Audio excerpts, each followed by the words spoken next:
Bonjour, je vais vous faire le dossier 4.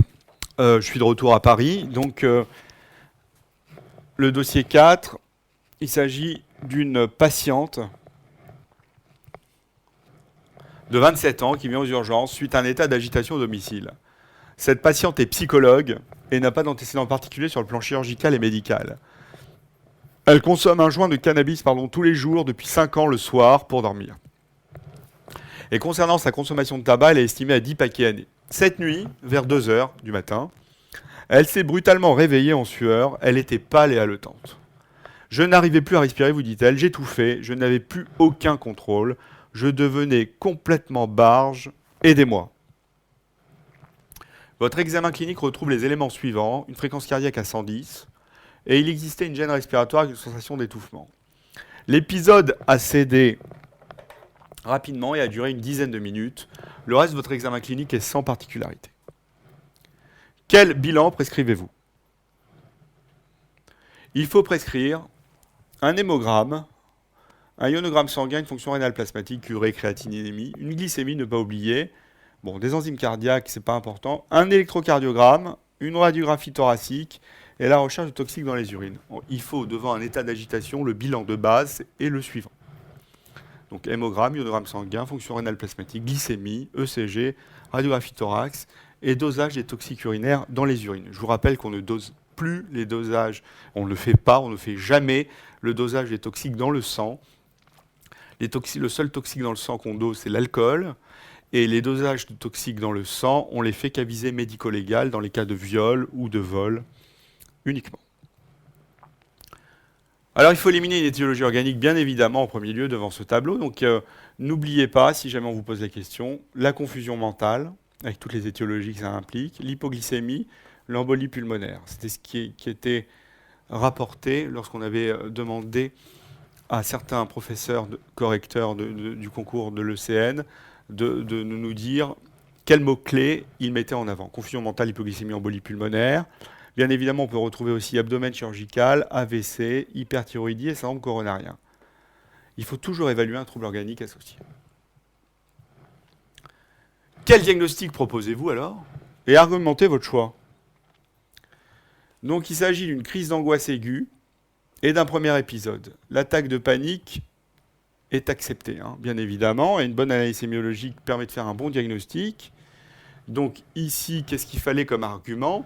C'est le déroulé finalement de l'observation. Le déroulé de l'observation, c'est quoi? C'est un début brutal, des manifestations anxieuses, la peur de mourir, la peur d'étouffer, quelque chose qui cède brutalement, et aucune autre étiologie retrouvée. On est plutôt dans un tableau d'attaque de panique.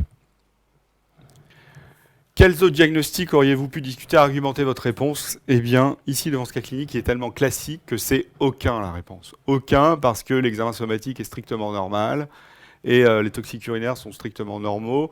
Donc, aucun diagnostic. Que proposez-vous à votre patiente sur le plan thérapeutique? Toujours le plan sémiologique, thérapeutique. Donc, qu'est-ce qu'on fait d'abord? Le traitement. Et après, qu'est-ce qu'on envisage? Donc, isolement au calme, une réassurance, un climat empathique, tout ça, c'est des mots-clés. Isoler, réassurer, empathie, ce sont des mots-clés. Empathie fait partie de la question, les bases psychopathologiques de la psychologie médicale. On peut proposer des techniques de relaxation et des benzodiazépines si nécessaire.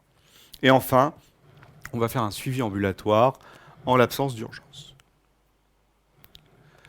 On hospitalisera, c'est un commentaire, on hospitalisera s'il y a une urgence médicale, une urgence chirurgicale, une urgence psychiatrique ou un raptus anxieux.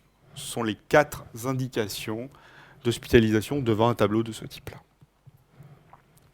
Votre patiente, malheureusement, récidive à plusieurs reprises. Que proposez-vous comme diagnostic? Donc on est dans l'attaque de panique récidivante.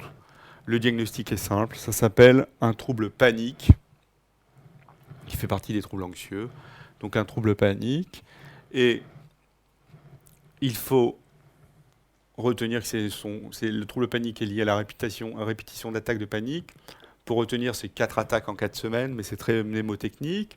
Ces attaques sont spontanées et imprévisibles.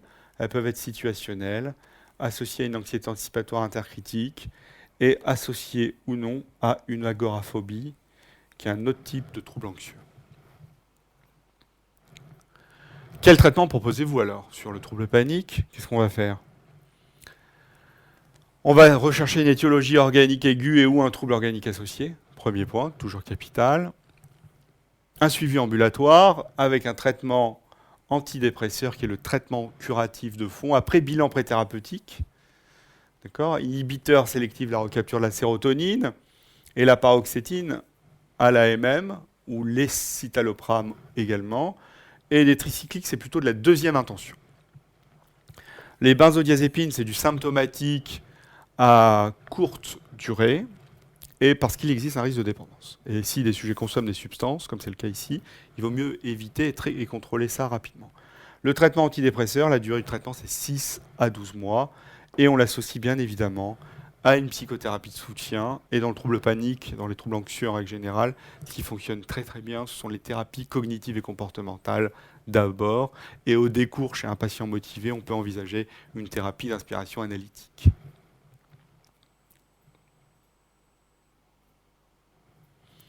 Comment évolue le trouble panique?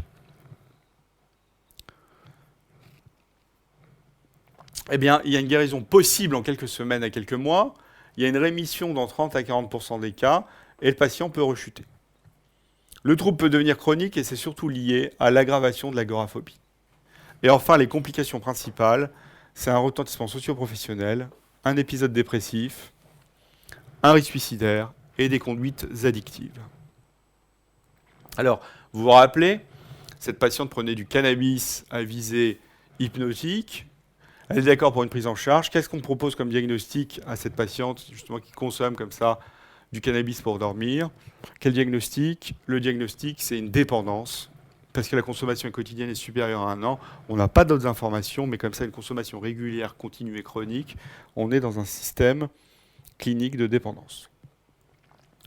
Quelles sont les principales complications psychiatriques liées à la consommation de cannabis? Eh bien, il faut répondre uniquement à la question. C'est de l'information aux patients. C'est d'abord de la dépression. Ça peut être également un syndrome amotivationnel qui est lié à la dépression. C'est la décompensation ou l'aggravation des troubles anxieux préexistants. Donc ici, un trouble panique. Ça peut aggraver la pathologie. Un bad trip. D'accord? C'est pas un mot rock'n'roll. Bad trip, c'est un épisode délirant lié au cannabis ou un épisode anxieux lié au cannabis de très courte durée. Et ça peut être également une décompensation de troubles psychotiques. Donc ça peut être une psychose cannabique aiguë, ça peut être la décompensation d'une maladie schizophrénique préexistante. Le cannabis n'induit pas de schizophrénie. Le cannabis est un facteur favorisant de schizophrénie dans une constellation de symptômes cliniques. Que proposez-vous comme traitement donc, dans le cadre de cette dépendance au cannabis? Donc c'est un suivi qui est d'abord ambulatoire et il faut évaluer la sévérité de la dépendance, bien évidemment. Il faut rechercher d'autres conduites addictives, faire une évaluation motivationnelle à l'aide à des techniques d'entretien motivationnel, et il n'existe pas de traitement substitutif pour le cannabis. Le traitement est uniquement symptomatique et on va traiter les manifestations de sevrage, parce que je vous rappelle qu'il existe vraiment une dépendance physique et psychologique au cannabis. Donc on va traiter de manière symptomatique le sevrage sur 15 jours à peu près, et on va associer une forme de thérapie cognitive et comportementale à visée de prévention de la rechute. Les principes de l'entretien motivationnel, je vous les rappelle. Donc, il y a d'abord l'empathie, où le thérapeute, comme moi, je suis présent et disponible pour vous, et je comprends votre souffrance actuellement de réviser ce concours, mais après, vous serez récompensé. La balance décisionnelle, c'est les patients qui disent oui, j'ai envie de m'arrêter, mais bof, enfin, je ne sais pas trop. Donc, il faut évaluer les avantages et les inconvénients d'un arrêt chez un patient. C'est le patient qui fait ce travail. Il ne faut surtout pas forcer la résistance au traitement. Il faut éviter l'affrontement avec le patient.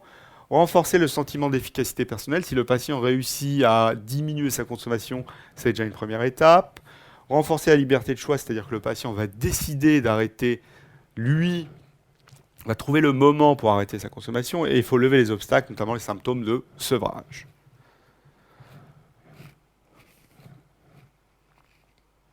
Donc en conclusion, il y a différents types de troubles anxieux, vous le savez, il y en a plusieurs, le trouble panique, le trouble phobique, le stress post-traumatique, le trouble obsessionnel compulsif, le stress aigu. Il faut privilégier une association pharmacothérapie et psychothérapie.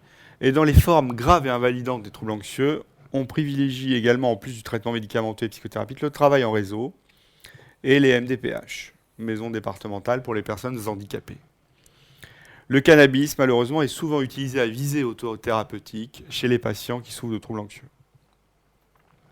Donc les recommandations, vous avez l'HAS en 2007 a publié quelque chose sur les troubles anxieux graves, et vous avez une expertise INSERM sur le cannabis qui date de 2001.